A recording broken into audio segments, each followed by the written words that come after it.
RISSC,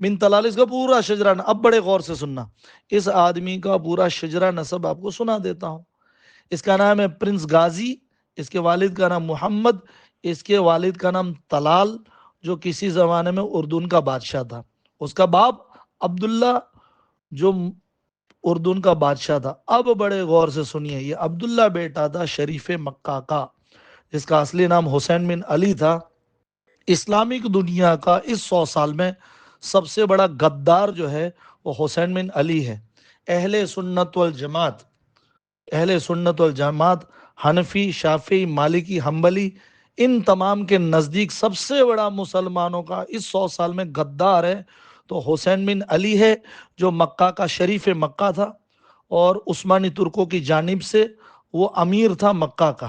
پورا حجاز کا علاقہ اس کے انڈر میں آتا ہے۔ اس نے انگریزوں سے مل کے غداری کی مسلمانوں سے، اور اس نے حرم شریف میں جہاں ہم مچھر بھی نہیں مار سکتے مسلمانوں کا قتل کیا، اور اس غداری کی بنیاد پہ اس حسین بن علی کو پہلے حجاز کا بادشاہ بنانے کا انگریزوں نے وعدہ کیا تھا، لیکن دھوکے بازوں کو دھوکہ ہی ملتا ہے۔ پھر اس کے ساتھ انگریزوں نے دھوکہ کرتے ہوئے جیل میں ڈال دیا، اور پھر بہت منت سماجت کے بعد اس کے 2 بیٹے، ایک بیٹے عبداللہ کو اردن دیا گیا، اور ایک بیٹے فیصل کو انگریزوں نے اپنی وفاداری کے انعام کے طور پہ اس کے ایک بیٹے کو، جو مسلمانوں کا پورا ایک ملک تھا، اس کے ٹکڑے کیے۔ ایک ٹکڑا عبداللہ کو دیا گیا جو اردن کا بادشاہ بنا، اور ایک بیٹا فیصل جو عراق کا بادشاہ بنا۔ یہ خدمات کے نتیجے میں دونوں ملک وجود میں آئے ہیں۔ وہاں پہ Royal Islamic strategic studies centre یہ ایوارڈ جاری کرتا ہے، یہ ٹاپ 500 رینکنگ جاری کرتی ہے، جس کا چیئرمین فی الوقت غازی بن محمد ہے، جس کی دوسری بیوی کا نام مریم انگریزا لوپیز ہے، جو نصرانی ہے۔ اس کی بیوی جو ہے مریم انگریزا لوپیز، اس کی نصرانی ہے۔ اس عورت کے پہلے خاوند سے جو بیٹا ہے، وہ بیٹا بلگیرین تھرون، بلگیریا کر کے یورپین ملک ہے، وہاں کے تخت کا وارث ہے۔ سارا کھیل سمجھیے۔ کون دے رہا ہے؟ سب سے اسلامک دنیا کے سب سے بڑے غدار حسین بن علی کی اولاد، اور فی الوقت عبداللہ، بادشاہ عبداللہ دویم ہے اس کا چچا زاد بھائی۔ یہ وہ خاندان ہے جو یہود اور نصارہ کے سب سے بڑے دوست ہیں۔ اردن ہے، سعودی ہے، بحرین ہے، دبئی ہے، یو اے ای ہے، اور میں بار بار کہہ چکا ہوں، اور مصر، یہ پانچوں پانچ یہود اور نصارہ کے سب سے بڑے دوست ہیں۔ انہی کی مرضی سے فلسطین میں اسرائیل جو کر رہا ہے وہ ہو رہا ہے۔ بات پوری سمجھ میں آ گئی ہوگی۔ اب یہ ایوارڈ لینا چاہیے کہ نہیں؟ اب یہ ایوارڈ دینے والے ایوارڈ کیوں دیتے ہیں؟ کیا ان کی اس طرح کے یہود اور نصارہ کے دوست جب ایوارڈ دیں اور کسی چیز کو لوگ ایکنالج کریں تو اس میں ان کی کوئی چال نہیں ہوگی؟ کیا وہ مخلص ہوں گے؟ ہمارے مفتی تقی عثمانی صاحب کو کیا ایوارڈ لینا چاہیے؟ کیا اس کا رد نہیں کرنا چاہیے؟ یہ اردن کون ہے آپ کو پتا ہے؟ یہ اردن آج بھی اسرائیل کا سب سے بڑا دوست ہے، سب سے بڑا دوست ہے۔ ایران نے جب اسرائیل کے اوپر میسائلوں سے حملہ کیا، یمن نے کیا، یا عراق سے کیا گیا، اور آج کی تاریخ میں بھی ہوتا ہے، اسرائیل کے اوپر کوئی بھی میسائل جائے، کوئی بھی ڈرون جائے، کوئی بھی حملہ ہو، اس کو سب سے پہلے اردن روک دیتا ہے۔ اس فلسطین والی لڑائی میں سب سے زیادہ کمائی جو ہے وہ اردن نے کی ہے۔ سب سے زیادہ کمائی اس لڑائی کے اندر اردن کی ہوئی ہے۔ جتنی انٹرنیشنل ایڈ یا ایڈ کو ایئر ڈراپ کیا گیا، پر کلو گرام ڈالر چارج کیے ہیں، یہ کوئی ڈنکی چھپی بات نہیں ہے۔ جس طرح پاکستان نے امریکہ کی مدد کی تھی افغانستان پہ حملے ہونے میں، افغانستان کے اوپر رشیا ہے، اس طرف ایران ہے، اور اس طرف پاکستان ہے۔ ایران پکا دشمن ہے امریکہ کا، وہ اس کے ایک فوجی کو اترنے نہیں دے گا۔ اوپر رشیا کبھی ایک فوجی کو اترنے نہیں دے گا۔ افغانستان جانا ہو تو پاکستان ہو کے ہی جانا پڑے۔ پاکستان نے 20 سالہ افغانستان کے اوپر حملے میں خربوں ڈالر کمائے امریکہ سے۔ ٹھیک اسی طرح اردن نے بھی کروڑوں ڈالر جو غزہ والوں کو مدد جاتی تھی، اس مدد کو پہنچنے دینے کے اندر کمائے ہیں۔ ایسا ملک، اور آپ کو تعجب ہوگا پچھلے سال اسی رینکنگ کے اندر سب سے افضل، سب سے بیسٹ مسلمان کون تھا؟ فحاشی، بے شرمی، بے دینی کی مثال دنیا کے اندر جو ہے، اردن کی رانی پرنسس رانیہ، اس لسٹ کے اندر اس کو فرسٹ دیا جائے، اور پچھلے سال ترکی تقریباً تقی عثمانی صاحب کو 17واں نمبر دیا جائے، محمود مدنی صاحب کو 36واں نمبر دیا جائے، اس پہ ہمارے علماء کرام خوشیاں مناوے۔ اس سال بھی سب سے افضل تو علماء کرام ہوتے ہیں، سب سے حق جماعت دنیا میں کسی بھی زمانے میں کوئی ہو سکتی تو علماء کرام کی جماعت ہی ہو سکتی۔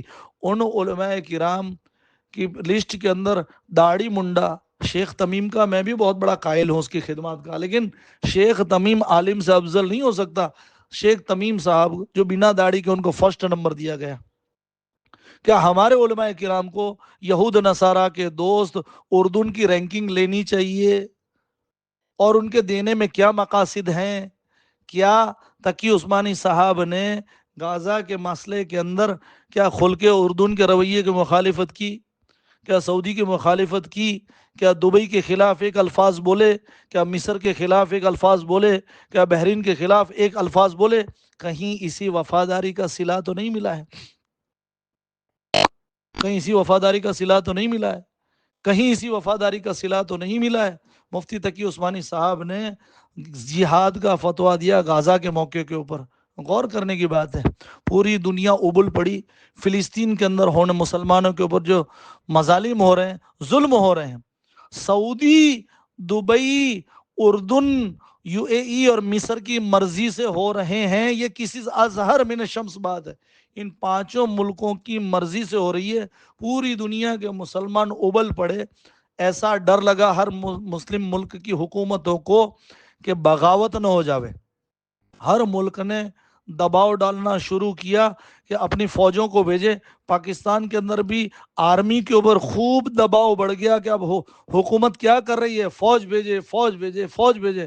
تقی عثمانی صاحب نے آ کے فتویٰ دیا کیونکہ فلسطین کے اندر حالات سنگین ہیں، اس لیے تمام کے تمام مسلمانوں کے اوپر جہاد فرض ہے۔ بچا لیا، حکومتوں کو بچا لیا۔ حکومت اب عوام کس منہ سے کہے حکمرانوں کو کہ تم لڑنے جاؤ؟ تقی عثمانی صاحب نے کہا سب پہ فرض ہے۔ نہ تقی عثمانی صاحب خود گئے، نہ کسی کو جانے دیا، نہ حکومتوں سے اپیل کی کہ تم نہیں جاتے، عوام کے اوپر فرض کیا نا تقی عثمانی صاحب نے۔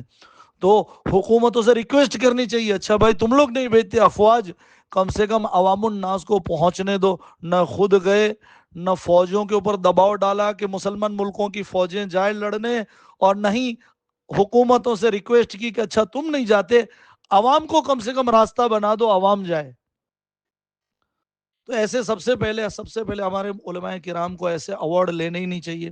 دوسری بات، سب سے بڑی خاکساری اور شرافت کی نشانی اور علماء دیوبند کا یہ طریقہ رہا ہے کہ ایسے ایوارڈ جب دیے جاتے تھے تو کہتے تھے کہ بھائی ہم تو کسی قابل نہیں ہیں، ہم تو کتے ہیں، ہم تو ادنا سے لوگ ہیں، ہماری کوئی حیثیت نہیں کہ ہم اتنے بڑے ہو تو سب سے ہمارے بڑے، ایسا کہتے تھے ایوارڈ ملنے کے اوپر۔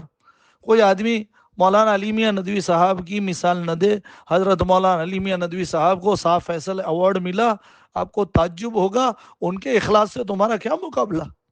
حضرت کو پیسے ملے، تمام کے تمام بانٹ دیے، تھوڑے پیسے بچ گئے۔ حضرت کی کوئی اولاد نہیں تھی، اور اولاد نہیں تھی، بھتیجا تھا، کہ آپ کا بھتیجا ہے اس کے گھر میں پلاسٹر لگ جاوے، بیچارہ کچے مکان میں رہتا ہے، کم سے کم اس کو کلر کر کے پلاسٹر۔ حضرت نے اس پوتے کو بھی پیسے نہیں دیے، تو ان سے مقابلہ مت کرنا۔